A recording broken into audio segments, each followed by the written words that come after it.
Exactly 20 years ago, the original Ratchet & Clank came out, marking the beginning of my favorite franchise. I would get it a month later for the Christmas of 2002, and it was my favorite video game for quite some time. It might have even been my first game, and even if it wasn't, I can safely say that it's my most nostalgic game, hence the title of this video. As the saying goes, nostalgia is one hell of a drug, so does that mean I'll be biased in my review of it? Probably, but that doesn't mean I can't critique at least some of its faults. The question is, how good is the first R&C despite the flaws I have with it? Let's travel the galaxy and find out in this review. That is a sonic summoner. It is used to attract sand mice. Right, and it's all yours! I usually keep these fact segments short, but there's some interesting backstory to Ratchet & Clank's development that I want to address. Before R&C, Insomniac Games had finished their Spyro trilogy and put the series to rest, as they didn't feel they could do much more with a quadruped protagonist. They therefore started coming up with ideas for a game featuring a bipedal main character, and they eventually came up with Girl with a Stick. They quickly scrapped it, however, as they just didn't find it that engaging to play. Even more obscure, they threw around the concept of Monster Knight before that, where the main character Madi would use monsters as weapons, armor, gear, and vehicles. I assume this got scrapped due to how complicated it would be to make, but I would love to see it resurface, as it's honestly an awesome concept. In any case, I'm glad we got R&C, and we have Brian Hastings to thank for that. He suggested, wouldn't it be great to play a fuzzy space alien and his robot friend, and travel the galaxy from planet to planet collecting weapons and gadgets? And here we are 20 years later, celebrating the franchise's anniversary.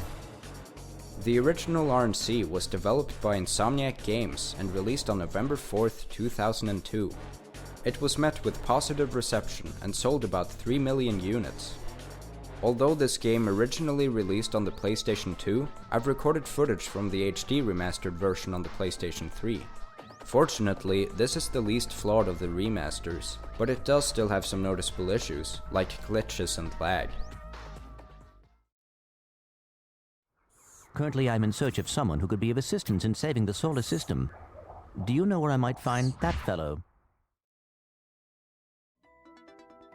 Ratchet & Clank follows the titular duo, Ratchet & Clank, who get acquainted after Clank is created on a robot factory on planet Quartu and crash lands on Ratchet's home planet, Veldin. Ratchet has been wanting to get off Veldin with his homemade ship, which Clank can start with his robotic ignition system. They come to an agreement, traveling the Solana galaxy together to seek out the famous superhero Captain Quark, so they can stop the supervillain Chairman Drek from destroying planets across the galaxy. Look, we'll go just long enough to pick up the O2 mask. Perhaps the extra oxygen will help your brain to function properly. Yeah, and maybe the salt water will rust your mouth shut.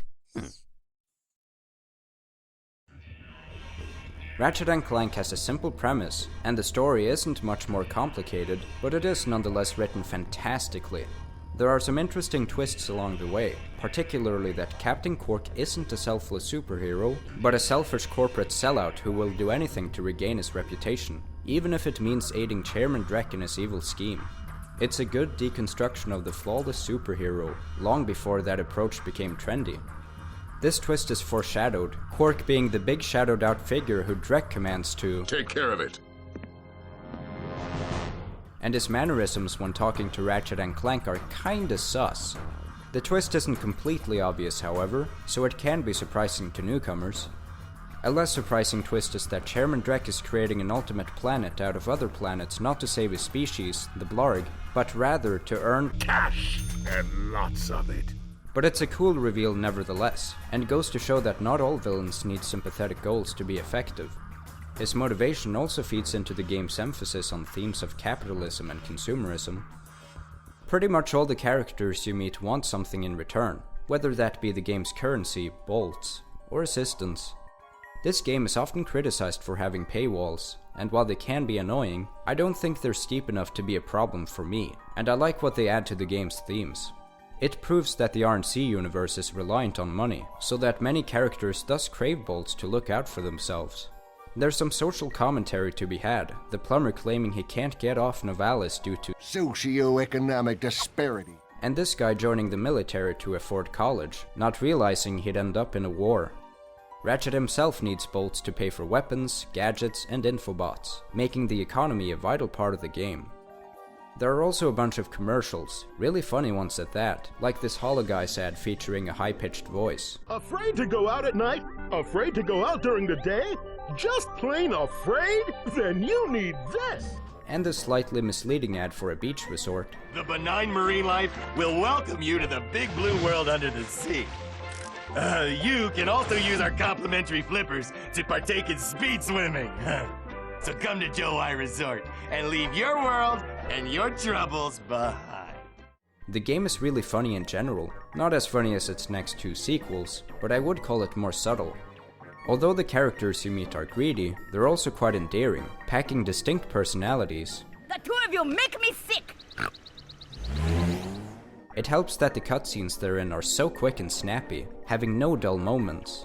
Just look at how efficient the first plumber cutscene is. Dad blast it!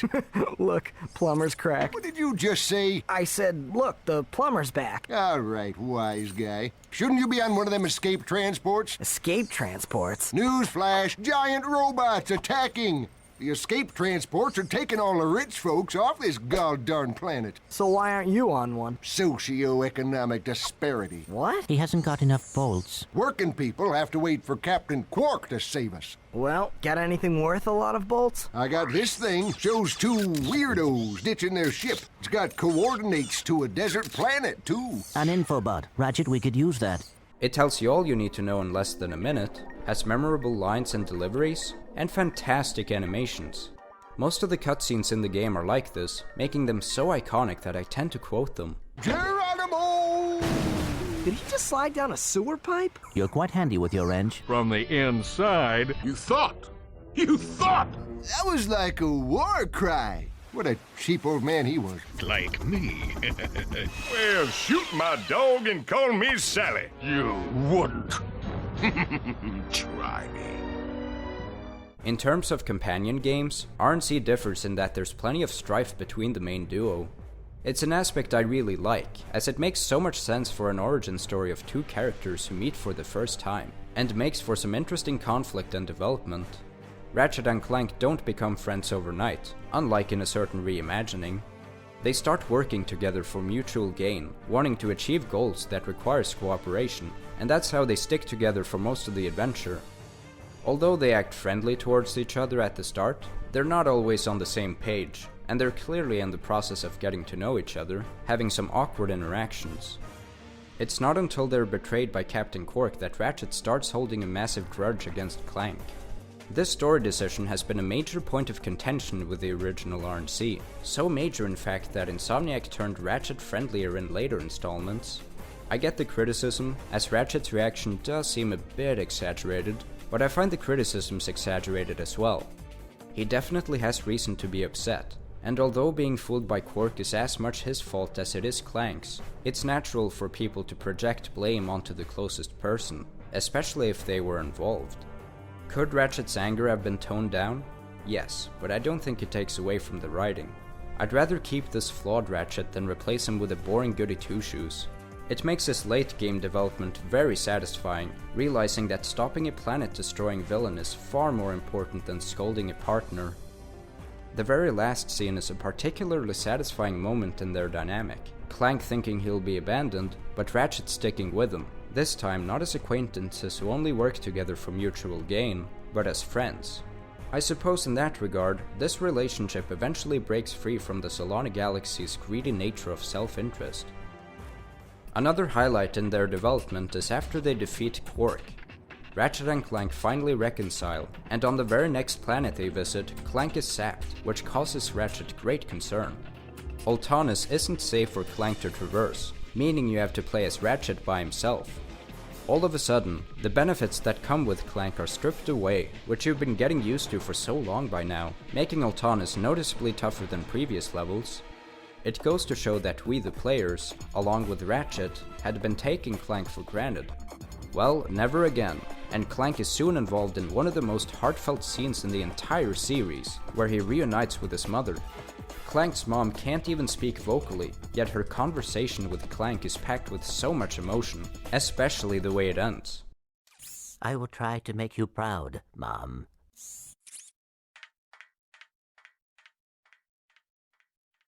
It's impressive that simple letters on a screen were able to move me so deeply.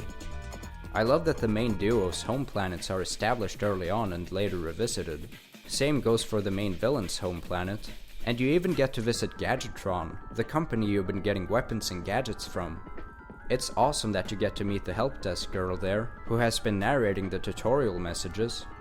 The Solana Galaxy is so well construed, and so is the game's plot, with plenty of callbacks like Look, plumber's crack. What did you just say? I said, look, the plumber's back. All right, wise guy. Look, the plumber's back. Very funny. Ratchet, am I cool now? Yeah, you the man, Clank. That's right, I am the man. Now you're talking. Now you are talking. Hey, Captain Ratchet, what do you think? Hello, Captain Ratchet. Hey, are you thinking what I'm thinking? I sincerely doubt it. You know, this time I am thinking what you're thinking. I also love how each act are marked by ships. You get the courier ship near the start of the first act, Quark's tour shuttle at the end of the first act, and the Blarg fighter at the end of the second act. That last one in particular looks so cool, and is finally quick enough to catch up with Drek.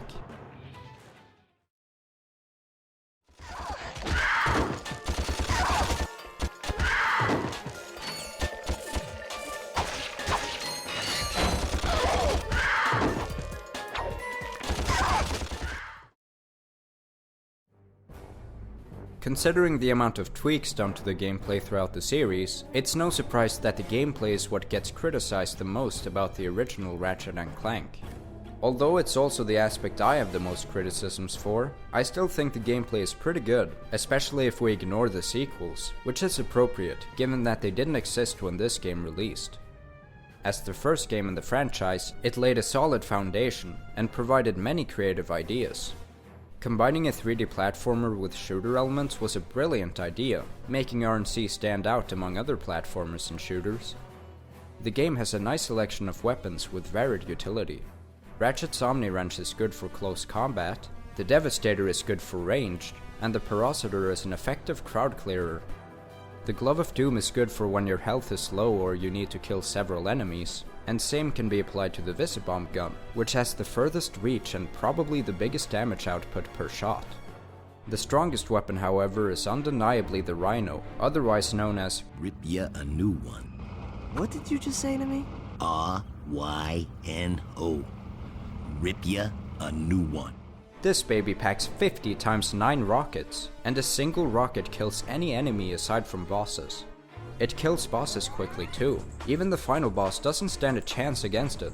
It's such a satisfying payoff after having saved up a whopping 150,000 bolts, which takes a while to get in the first R&C, even if you do the taunter cheat, though that does require far less effort.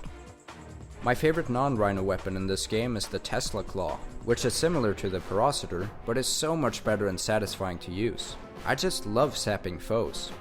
I enjoy sucking foes too, which can be done with a suck cannon, one of the more original weapons in the game. The Morpho Ray is another unique weapon, turning enemies into chickens, revealing their cowardice. I won't deny that some of the weapons feel similar. I don't tend to use the Mine Glove, for example, as I already have a Bomb Glove by default, but it can be useful for a more patient playstyle. I had always heard the mines were good in combination with the Taunter, but I never actually tried that method myself, until a couple of years ago, when I found out that it doesn't draw the enemy towards the mine, but rather pushes the mine towards the enemy, which blew my mind. I still don't use it often, but I definitely see a better use for it now. I have known about how useful the Taunter can be otherwise, being a much quicker way of destroying crates than by whacking them with a wrench, which brings me to the wonky movement.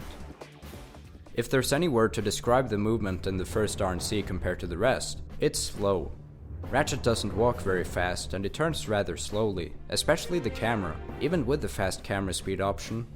Using wrench combos takes time, and Ratchet actually has to stop in place when throwing his wrench and wait for it to return before he can move again.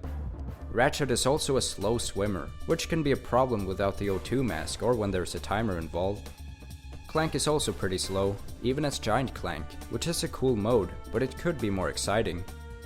Although the movement is generally slow, it's something I get used to as I play, and it does improve as Clank gets upgraded with a Helipack, Thruster Pack, and Hydro Pack.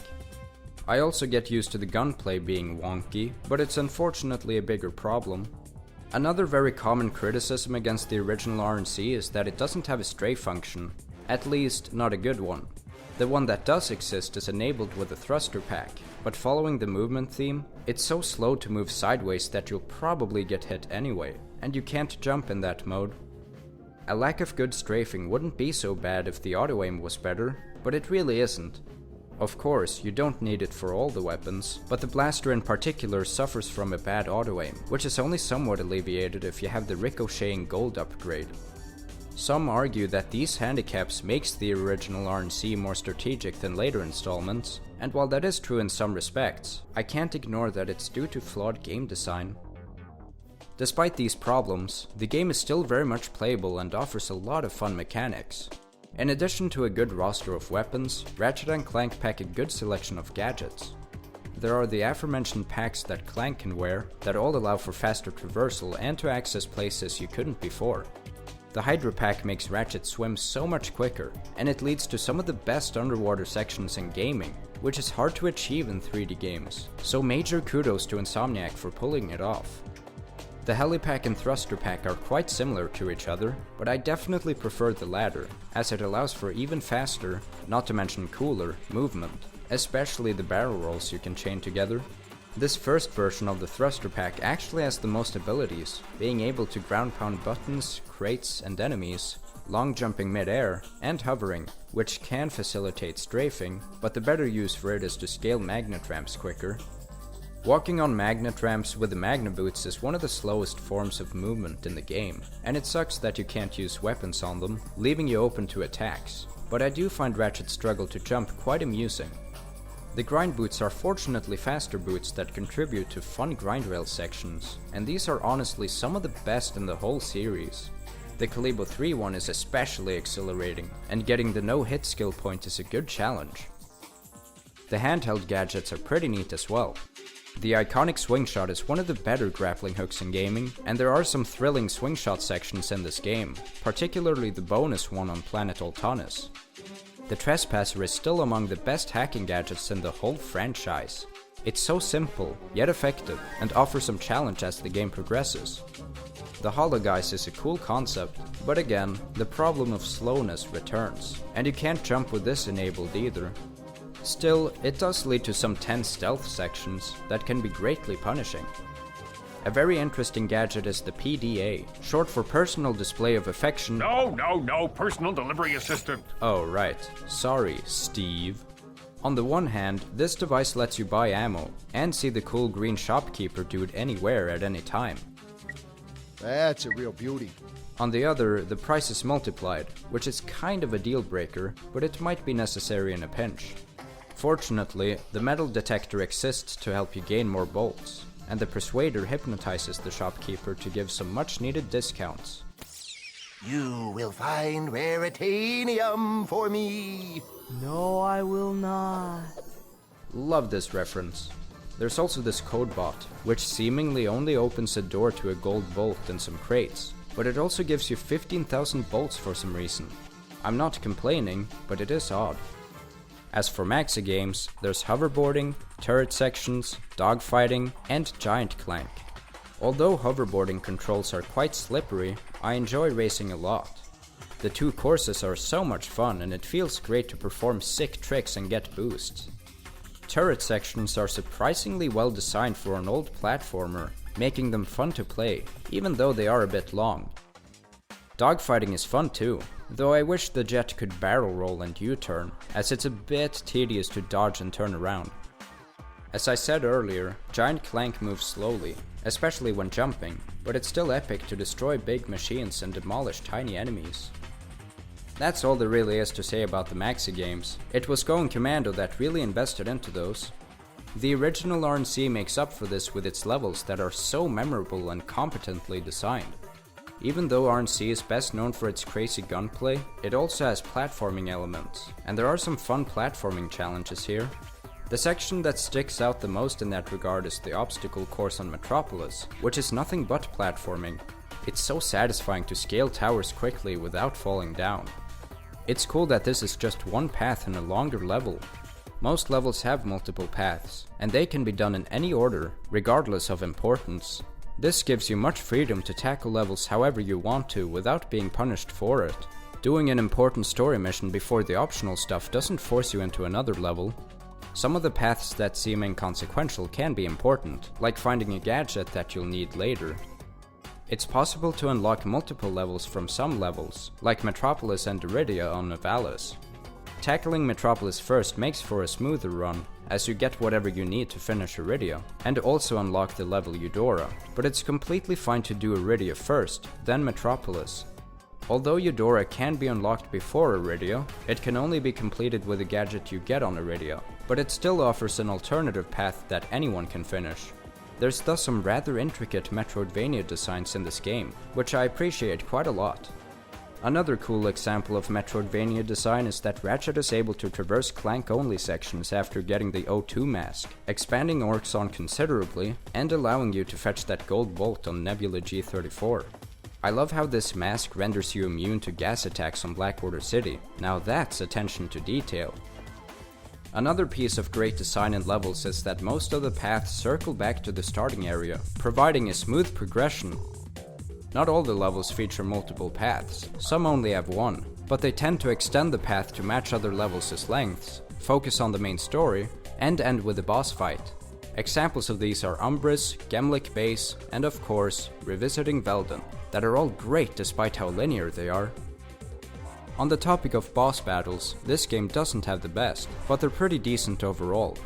The Alien Queen, though random, is a nice introductory boss, not being too challenging, while also being big and menacing. The Blargian Snagglebeast has an interesting pattern where you need to hurt it enough for it to shield itself, then lure it onto frail bridges so that it'll fall into lava, and it's got some cool attacks, including the Suck. The Quark fight is probably the weakest, as it's a dogfight instead of a ground battle, but it's nonetheless fun, and it's good that this Maxi game had already been introduced. There are far too many boss fights that'll introduce a new gimmick without any setup beforehand. The final boss fight, Chairman Drek, is honestly still one of the better bosses I've fought. This is the point where you're at your strongest, having gained many abilities, making the movement and combat much better than it was at the start, and it's still a challenging fight. Drek's attacks are awesome. He even uses some weapons that are similar to Ratchet and Clank's, like mines and gadgetbots. The gadgets are also put to good use, having to swing shot across different sections of the fight, and use the thruster pack on the Deplanetizer's fire button to stop it from destroying Ratchet's home planet. The stakes are high, the scale is big, and the atmosphere is epic. What a fantastic way to end such a great game. The game isn't over yet, however, as R&C pioneered the New Game Plus formula with Challenge Mode, where you can play through the main campaign again, while retaining all your weapons and bolts. There are gold weapons to buy that are honestly too expensive, but they're worthy upgrades. The Gold Blaster, Devastator, and Tesla Claw are so damn good, man.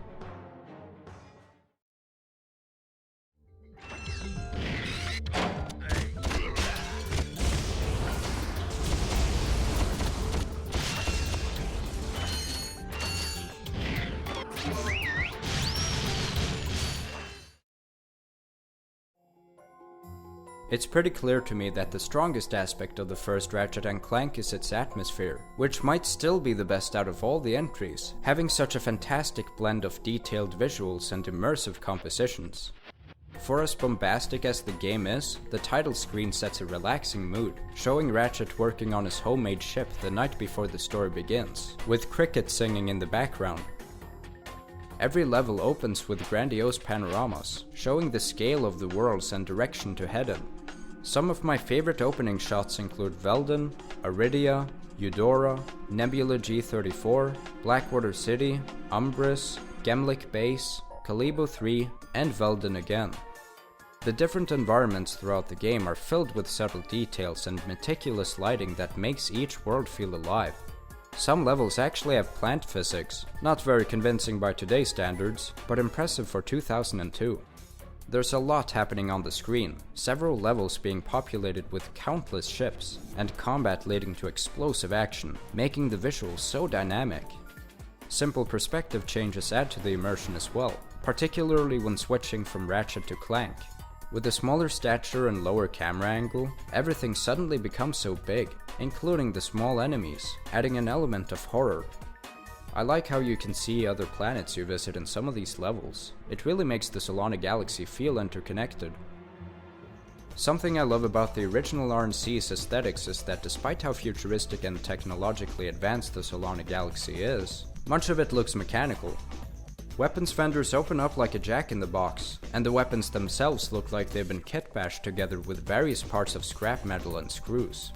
Same goes for buildings and ships, making for a consistent visual theme throughout the game.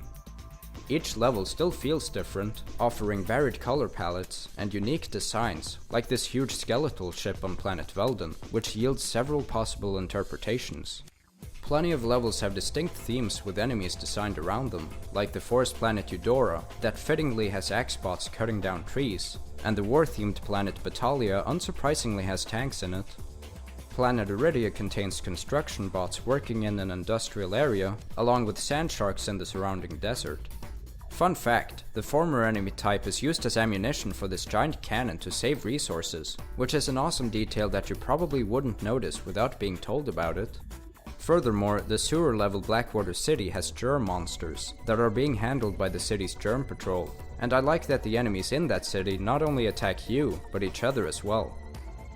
The first R&C also goes for a retro aesthetic, menus looking like CRT screens that occasionally display white noise. These menus are so easy to understand and navigate, and the charmingly animated previews are very much appreciated. This game is so well animated, plenty of squash and stretch being used to exaggerate the character's movement, like in cartoons, which makes sense for the game's art style. Enemies have distinct behaviors, like the robot dogs barking, the horny toads a-hoppin', the big axe bots daring you to approach them, and Clank's evil brother shouting when they spot you. The smooth animation is especially noticeable in the snappy cutscenes. They display such fluid character motion, lending them to convincing expressions of emotion. This is accentuated by the brilliant voice cast, which successfully delivers on the comedic moments as well as the moving ones. Mikey Kelly did a great job portraying Ratchet as a hot-headed teenager, trying to sound cool, and going all in on the frustrated parts of the story. He is going to pay! It shouldn't have taken me this long to see it! Drek is going to find out what happens when you mess with my home. David Kaye's performance as Clank may seem bland, but the voice he does is so unique and doesn't require tampering. Yo, dudes, for the freshest boards in the galaxy, check out the new XZ88 from Gadgetron. It's so hot, it's cool. For a robot, this guy can truly emote. Jim Ward is so good at playing a washed-up superhero like Captain Quark, and despite how silly Quark is, Jim can make him sound pretty darn menacing. Come and get me, hero!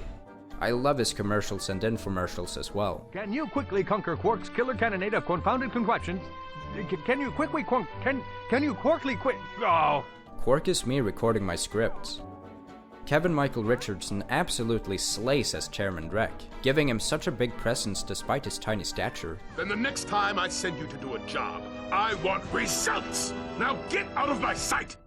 Pretty much all of the side characters are voiced to perfection as well. They fit this cartoon setting perfectly. Ah! Pipe down, I can't concentrate. But we've been hit! An unexpected detour. When we land, I'll see if I can scare up an exhibition for you. We're not gonna live that long! Kid, let's M-screen! Eject! Eject! The first R&C soundtrack is an absolute banger, featuring some of the most unique tracks I've ever heard. They blend in with the mechanical and retro aesthetics so well, much of it sounding old school and industrial.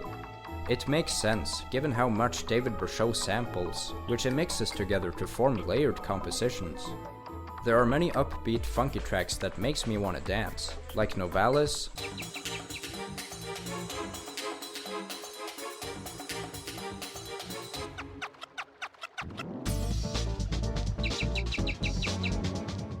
gas bar,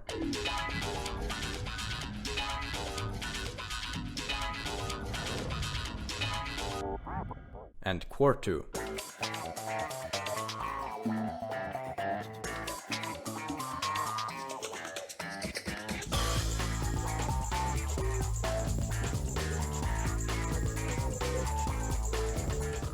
This game also contains very calm atmospheric tracks that add to the immersion, like the Blarg warship on Nebula G34,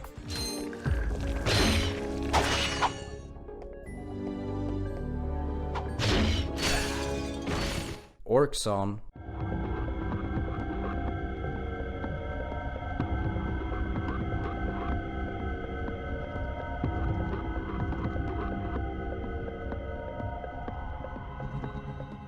and Gemlik Base, which might be my favorite theme in this game.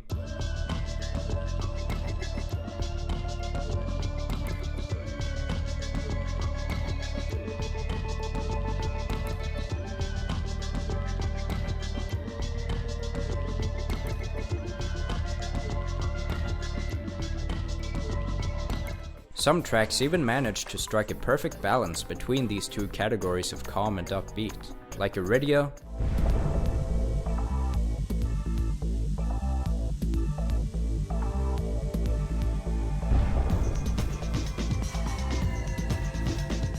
Eudora,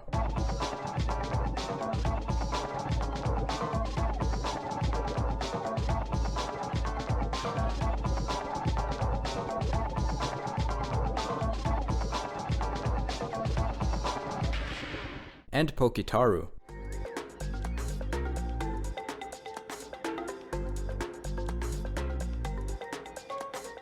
That last one is interestingly enough a remixed version of the iconic Velden theme. I don't know why, but I dig it. Most of the soundtrack is more than just background music, meaning I can listen to it without playing the game and still vibe with it just fine. The first R&C has some juicy extras in the goodies menu. Insomniac museums may not have existed yet, but there's a neat sketchbook taking you through concept art of the characters, environments, and weapons. The designs are so unique and varied, impressively so considering how many different ones there are to encounter. There's also a great making of video, which I've always been a fan of. It shows that the developers truly cared about making a fun experience, and I love hearing them say blow up a lot of shit, blow up, blowing shit up. The Epilogue magazine covers are hilarious. I like how some of the headlines aren't very kid-friendly. Even some of the classic weapon ads are in here. I love seeing these guys cause havoc in the real world. The morph array is used in Ratchet and Clank to turn your enemies into chickens. No, wait, before you do that, just explain to me how it's gonna work. Oh, it worked. Jerry's a chicken. Are you sure we can turn him back? Jerry? It's possible to activate some cheats, but weirdly enough, it doesn't say how many cheats there are until you've unlocked them, so they're kind of impossible to keep track of without looking them up. Skill points aren't always that easy to decipher either, but at least they give hints. My favorite is the one you get from blowing up the Quark bot. Some gold bolts are hidden away in places you'd never guess, and even some that are quite easy to spot can be difficult to reach, like the one on Orxon that requires a bunch of skillfully maneuvered visibombs. I love how there's an unassuming volcano on gas bar that you can jump into if you're curious enough, and eventually get rewarded with a gold bolt. There are also some interesting Easter eggs, like Dan Johnson's face being plastered on certain objects, Quark T-posing inside a wall, and most fascinatingly, you can enlarge hoverboard girls' breasts by side-flipping repeatedly. It's fun to watch her cutscene afterwards. You have now officially worn out your welcome and my patience. I've now explained why the original Ratchet & Clank is my most nostalgic video game. It has a well-told story with engaging conflict, leading to heartfelt moments, and it's easy to love the characters due to the charming comedy, which also makes the satirical commercials entertaining to watch. The gameplay is so much fun, featuring many awesome ideas, and the levels are designed expertly.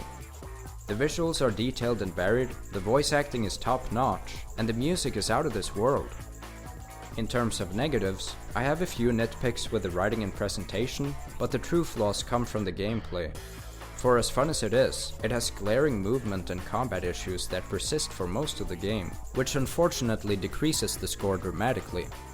Had the gameplay been better, this might have actually been the best game in the series, but as it stands, it's closer to top 5 than it is to top 1.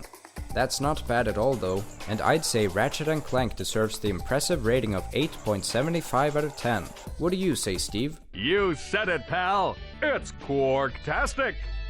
What'd you say? Nothing. You might think my nostalgia for this game prevents me from going lower, but had this been a few years ago, I would have given it half a point more. Just because it's my most nostalgic game, doesn't mean I rate it the highest. It is nonetheless one of my absolute favorite games, still holding the number 3 spot, behind R&C A Crack in Time and Going Commando. Nostalgia might be one hell of a drug, but I can clearly see Ratchet & Clank's flaws, and that it was good enough to launch a franchise that still spawns new games 20 years later. Happy birthday, by the way. That's the first week of Ratchet & Clank Month 2022 done. Next time, I'll be counting down my 15 favorite characters in the series, so stay tuned for that. I'm Arcadon, and hopefully, you'll see me next week!